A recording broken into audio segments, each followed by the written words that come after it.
So ito yung dulo nitong Congressional Road Extension. Ayan, yun yung Aguinaldo Highway. Tapos ito flood control project ito eh. Ayan, no? Tingnan natin kung ano itsura ng flood control project dito sa Dasmariñas City. Ayan.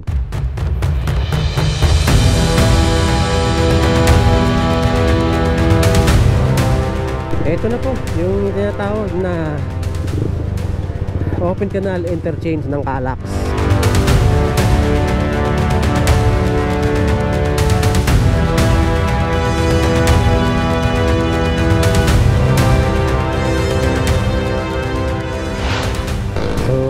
Ayan, no? Good morning sa ating lahat. So ito muli ang yung Dudes Neighbor, no? So medyo matagal-tagal din tayo hindi nakapag-upload. So ngayon magbibigay tayo ng update patungkol dito sa ginagawang Calax dito sa Cavite, no? So pupunta natin ngayon yung Open Canal Interchange sa may ano na ba yan? General Trias pa rin ba yun? Sa may boundary ng General Trias tsaka Imus na yata parte na yun.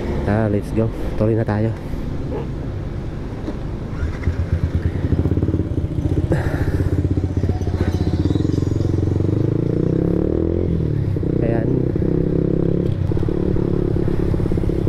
Kakanan tayo dun sa may papuntang Sampaloc, Congressional Road Extension ng Dasmariñas. Ayan, dyan ang saunahan. Dyan tayo kakanan. Ito yung papasok do sa mga subdivision na sa looban. Meron dyan Camellia. Tsaka may mga iba pang subdivision dyan. Nalimutan na natin kung anong tawag sa mga subdivision na yan, no? Ayan, Island Park. Dito kanan tayo dito. Tapos ito na rin yung nagsisilbing entrance papasok do sa Congressional Extension, no? Congressional Road Extension. Diretso yan doon sa may Congressional Avenue. Tapos Congressional Road, ang lusot niyan papunta doon sa may Lasal. May diretso din ito papuntang Salawag, Salitran. Tapos dire-diretso na ng Open Canal. Kung babaybayin mo tong kalsada na to, dire-diretso lang. Lusot na ito ng Open Canal. Pero ngayon tatawid tayo ng Congressional Avenue. Tapos Aguinaldo Highway. Tapos tatawid tayo ng Malagasang 2C para mas malapit na yung pasok natin ng Open Canal. Pagkaliwa lang natin ay nandun na tayo agad sa mismong ginagawang interchange ng Open Canal. So dito tingnan tayo dito. May ginagawa dito. Ayan, ang ganda. Itong intersection na to, pasadahan lang natin to. Tingnan lang natin kung anong meron dito. Mapansin ko dito kasi paghapon, napakadami ditong tumatambay. Mga nag-a-unwind lang, no? So ito yung dulo nitong Congressional Road Extension. Ayan, yun yung Aguinaldo Highway. Tapos ito, flood control project ito eh. Ayan, no? Silipin natin yung flood control dito. Sa mga nagkakawala ang budget ng flood control ng ating ng gobyerno. Tingnan natin kung ano itsura ng flood control project dito sa Dasmariñas City. Ayan, maganda naman, no? Kaya lang napakatagal na nito bago pa matapos. Ito lusot kasi ito doon, I think idediretso to doon sa Governor's Drive, no? Ayan, no? Napakalaki na itong kanal na to. Pero pinagkakataka ko lang, itong kabila na to mataas, yung kabila na yun mababa, no? Bakit hindi pantay? So kung tataas yung tubig, babahain yung kabila. So ayan, pero hindi siya no? Bakit mababa yung kabila? Ito kasi pinatungan, dinuksungan, yun lang talaga yung pinakaya, no? Tatlong layer na kasi siya, dalawa, tatlo. Yung una, yung kapantay ng kabila. Ayan, no? Makikita natin. Napakatagal na ito bago matapos. Ayan, pakikita ko sa inyo sa aerial view kung anong itsura nito dito. Makikita nyo dyan sa ating drone shot. Ayan yung ginagawang kalsada paduktong dun sa Governor's Drive. Makikita natin dyan sa unahan. Ayan na yung pinaka Governor's Drive. Ayan, o. Ayan. So medyo mahaba-haba pa yung hindi na semento, no? Naputol. Hindi natin alam kung bakit ganyan. So ayan yung pinaka Governor's Drive. Nakikita na natin. Ayan. Yan na yung Governor's Drive. Dito sa kanan, yung papuntang kanan na yan, ayan, papunta na talaga ng Dasmariñas yan. Ayan, yung kabila, ito, pabalik ng GMA Cavite yan. So ikot lang natin yung drone natin, harap natin dito kung nasaan tayo ngayon. So ayan. Ayan. Ito yung flood control project. Ayan, no? So hindi natin alam kung anong sentimento ng kontraktor nito, bakit may putol dito, hindi pa tapos. Napakatagal na nitong ginagawa eh. Ayan, no? May kaprasong rough road na naiwan, no? Ayan, no? Ayan. Tapos ito na yung pinaka junction. Yung tumbok sa diretso, papasok yan dun sa mga subdivision sa looban. Ayan, dito naman sa kaliwa, ayan, babaybay ng ating drone. Ito na yung Congressional Road Extension. Ayan. Napakaganda naman dyan, napakalawak ng kalsada dito.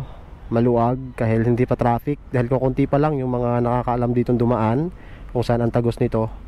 Palusot yan ng Salitran, diretso. Sa may Lasal, diretso din yan. Ang ano yan, pasok nyo dyan sa may tapat mismo ng Dasmariñas Townsville. Ayan, oh, mahaba na yan. Maganda ang kalsada na yan. Maganda ang kalsada dyan. So, balik na natin yung ating drone. Ayan. So, maganda dito. Actually, dumaan. Ito yung alternative route kung pupunta ka ng Imus. Dahil kung dadaan ka ng ano pa, SM, napaka-traffic dun, lalo na pag rush hour. Tara, let's go. Tuloy na tayo sa ating destination ngayon. Papunta doon sa open canal ng ano pala,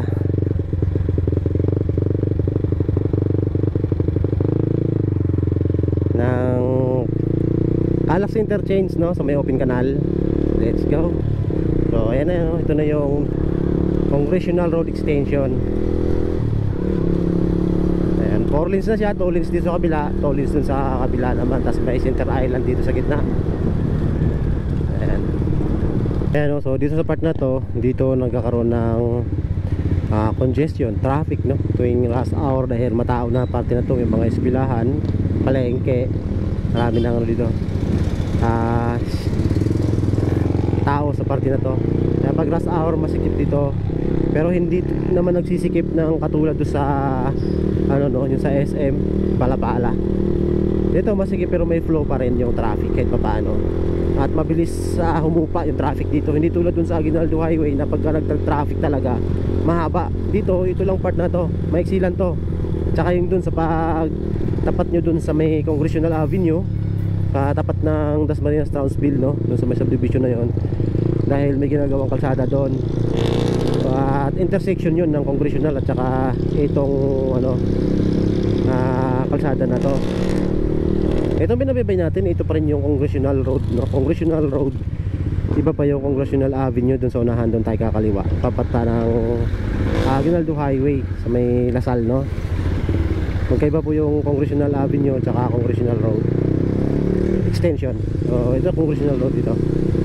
Tapos yung kanina kung saan tayo tumigil, ayun yung extension, paduksong naman ng Governor's Drive. Ayan, may road construction dito, may ginagawa. Ayan, oh. Kaya medyo nagkakasiksikan dito. Tsaka school yung katapat.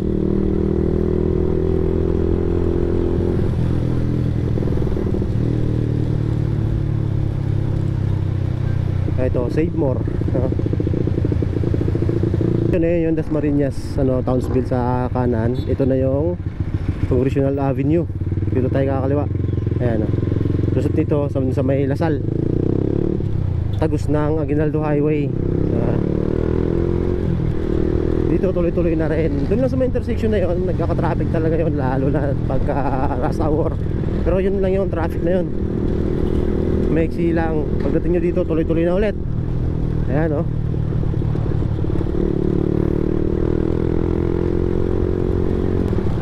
Ayan, ito Lasal area na to dito. Ang dami estudyante. Tapos liliban tayo dun sa kabila. Diyan, no? Dito tayo. Pwede naman dun sa unahan, pero dito na tayo, agahan na natin. Yan. Ito na yung Lourdes Campus Building, no? Uy, counter pro si Paps, ha? Yan. O, DLSU. Ito Lasal Building. Ito na yung school. So, dito tayo dadaan para dun sa dulo, sa may Aguinaldo Highway. Malaya tayong kakaliwa, no? May jeep na nakatigil.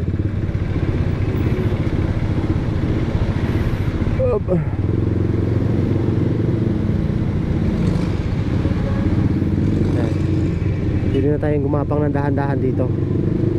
Ayan, pure gold Dasmariñas yung ating ano, lusot. Op. So ayan ang problema dito sa Aguinaldo Highway, no? Kapag dito tayo dumaan.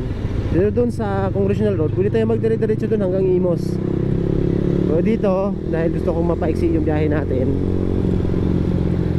kakaliwa tayo dyan sa unahan. Ay, hindi pwede. No left turn na pala dyan. Ano ba yan? So diretso tayo.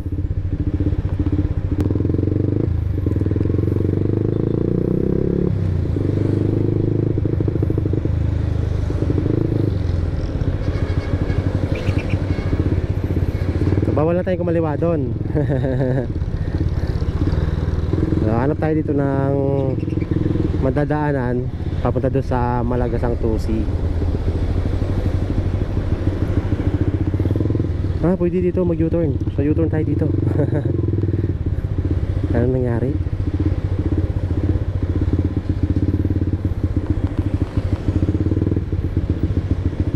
May bus, may bus.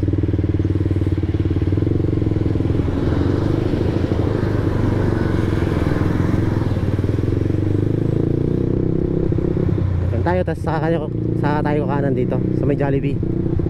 Ayan. Anong nangyari? Let's go.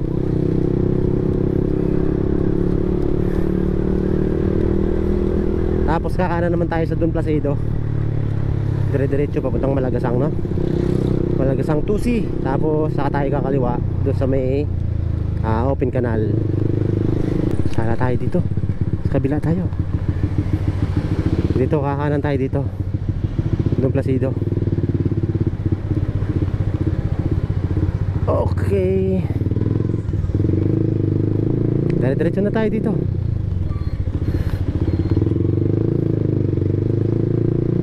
Barangay Sabang na ito ng Dasmariñas. Diretso lang tayo.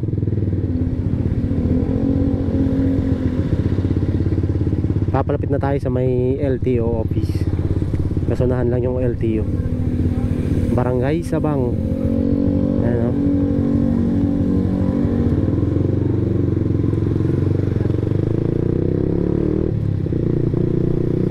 Ayan, ito, dire-diretsuhin lang natin to. Ay lusot nito Malagasang Tusi.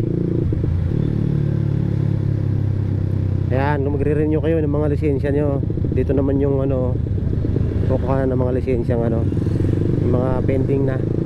Dito naman yung LTO office papasok. Yan sa loob ng compound na yan, dyan yung LTO office. Ito naman yung pwesto ni Drone Calicot, no? Katabi nitong pit shop. Si Drone Calicot, kung may mga drone kayo na nasisira, pwede nyo paggawa dyan. Ay Sir J, no? Drone Calicot, search nyo lang Drone Calicot dito sa Dasma, na may sa may Barangay Sabang. Katabi lang ng LTO yan. Tapos dun sa may gate, katabi ng ano ba yun, Pure Gold. Tawag lang kayo, magtatawag na kayo dun, may tao na tanong mo lang si Drone Calicot o si Sir J, no? Tatanong na natin yung flyover dyan, no? Sa taas. Ayan, no, sa unahan. Ayan na po yung open canal. Ayan, kakaliwa lang tayo dyan.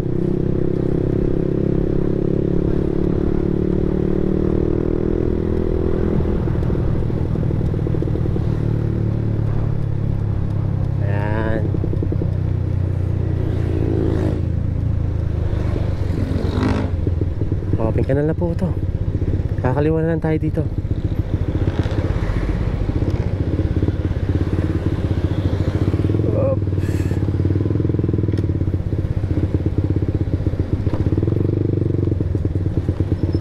Sige, mauna ka.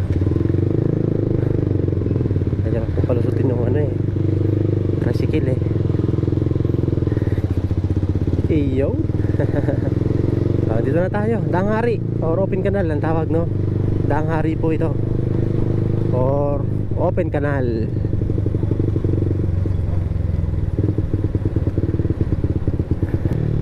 I think dito siguro part na ng Imos to eh. Tignan natin to. Ayan o, nakalagay City of Imos. Ayan o, City City of Imus, Bureau of Fire Protection, City of Imus. Imus na ang part na to.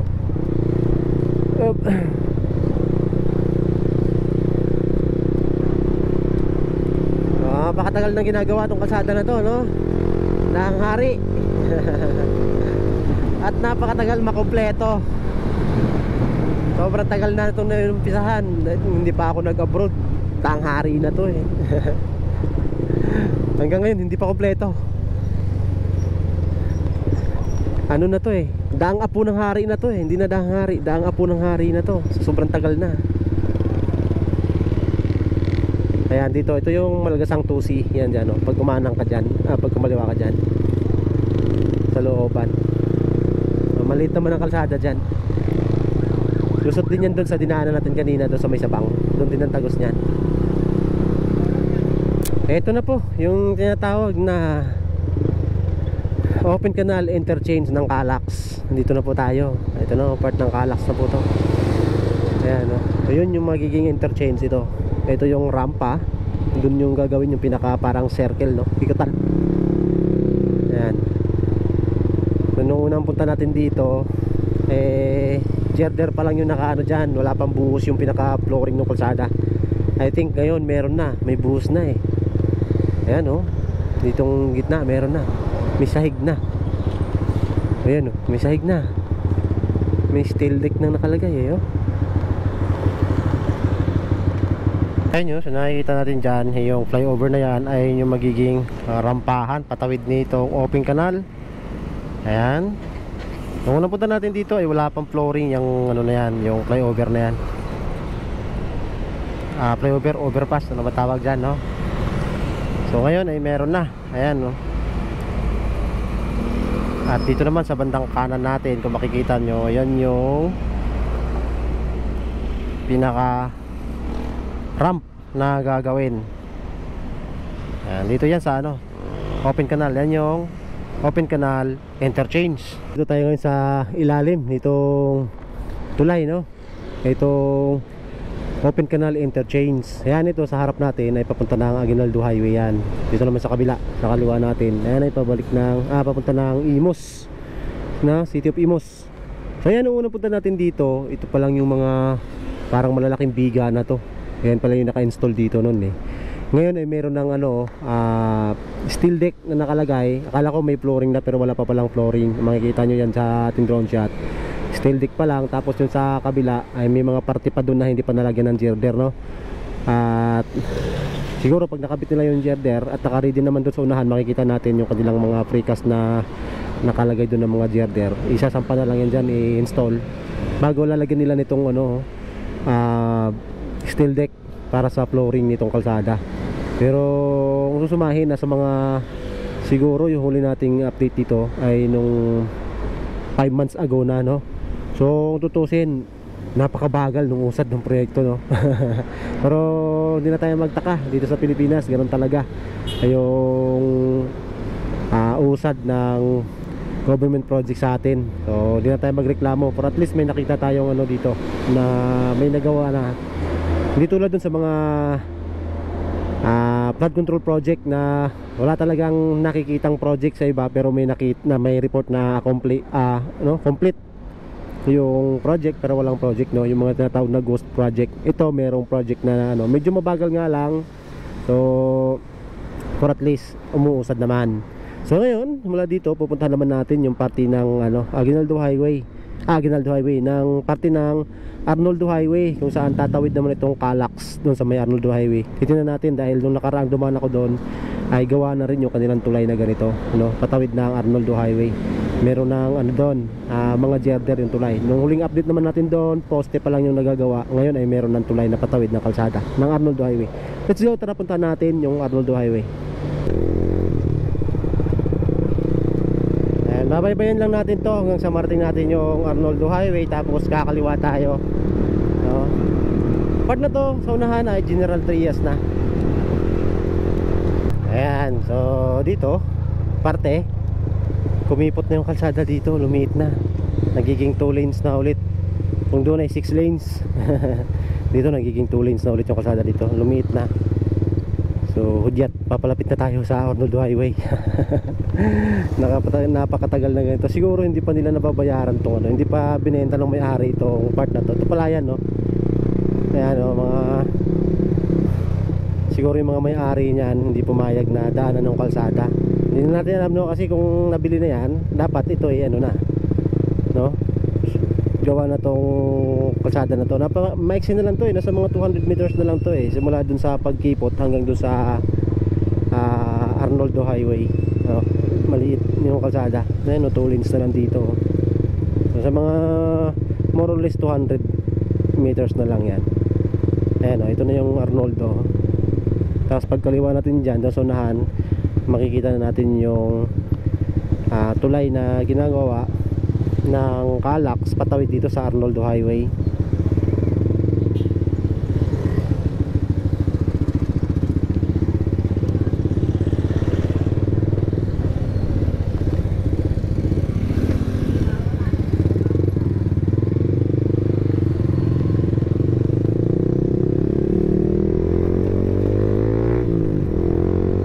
Ayan, mula rito itanaw na natin yung tulay. Ayan, oh, sa may sign ng Petron. Nakita natin may tulay na dyan. Dati kasi poste pa lang yan ang nagagawa. Ngayon ay meron na. Dito makikisilong tayo dito. Ayan, may malilim, oh. Kasi doon wala nang masilungan doon eh. Tayo silong lang. Ayan, oh, so dito tayo, Arnoldo Highway. Ito na yung ginagawang ano, makikita natin dyan, oh, yung ginagawang tulay ng Calax. Ayan, girder pa lang pala. May girder na na-install dun sa tulay. Noong una kasi punta natin dito eh, poste pa lang talaga, kabilaan ang nagagawa dyan. So ayan, oh. Arnoldo Highway, pag dinediretso natin yan, sa harap natin ay pabalik yan ng Governor's Drive, no? Ayan, makikita natin may isang box pa dito. Ayan, oh, patawid naman yan ng kalsada papunta dun sa may subdivision sa unahan. Ayan, oh.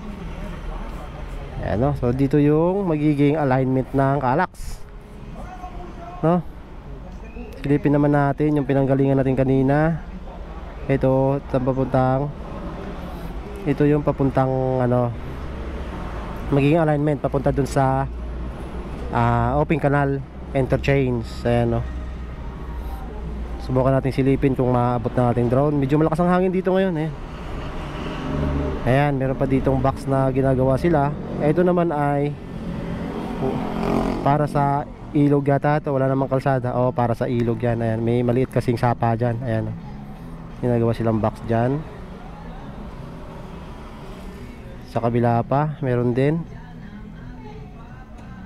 Medyo malayo yung ano, no? Kalahating kilometro na yung abot ng drone natin.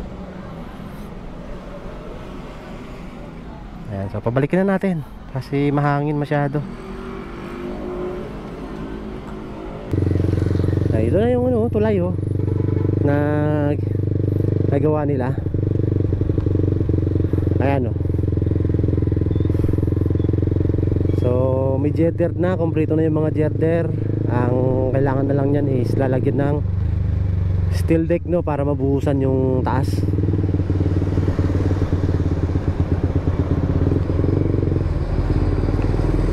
Laki ng truck.